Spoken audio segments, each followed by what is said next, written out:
പ്രിയപ്പെട്ടവരെ, വോട്ട് നമ്മുടെ അവകാശമാണ്. നമ്മുടെ നാടിന്റെ മനോഹരമായ ഭാവി തീരുമാനിക്കാനുള്ള നമ്മുടെ അവകാശം. തദ്ദേശ തെരഞ്ഞെടുപ്പിനുള്ള കരട് വോട്ടർ പട്ടികയിൽ നിങ്ങളുടെ പേരുണ്ടോ? ഇല്ലെങ്കിൽ എത്രയും പെട്ടെന്ന് തന്നെ ചേർത്തോളൂ. 2025 ഓഗസ്റ്റ് 7 വ്യാഴാഴ്ച വരെ മാത്രമാണ് വോട്ടർ പട്ടികയിൽ പേര് ചേർക്കാനും തിരുത്തലുകൾ വരുത്താനും അവസരമുള്ളത്. കഴിഞ്ഞ ലോക്സഭാ തെരഞ്ഞെടുപ്പിൽ വോട്ട് ചെയ്തതുകൊണ്ട് മാത്രം തദ്ദേശ തെരഞ്ഞെടുപ്പിന്റെ പട്ടികയിൽ പേരുണ്ടാകണമെന്നില്ല. തദ്ദേശ തെരഞ്ഞെടുപ്പിനുള്ള കരട് വോട്ടർ പട്ടിക ജൂലൈ 23-ന് സംസ്ഥാന തെരഞ്ഞെടുപ്പ് കമ്മീഷൻ പ്രസിദ്ധീകരിച്ചിട്ടുണ്ട്. അതിൽ നിങ്ങളുടെ പേരുണ്ടോന്ന് എല്ലാ വോട്ടർമാരും ഉറപ്പുവരുത്തണം. 2025 ജനുവരി 1-ന് 18 വയസ്സ് തികഞ്ഞ എല്ലാവർക്കും പട്ടികയിൽ പേര് ചേർക്കാം.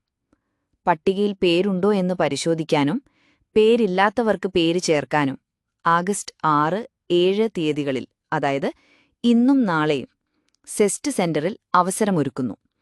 ഈയൊരവസരം നമ്മുടെ നാട്ടിലെ എല്ലാ വോട്ടർമാരും പ്രയോജനപ്പെടുത്തുക. ജനാധിപത്യ പ്രക്രിയയിൽ പങ്കാളിയാകാം, നാടിനായി വോട്ട് ചെയ്യാം.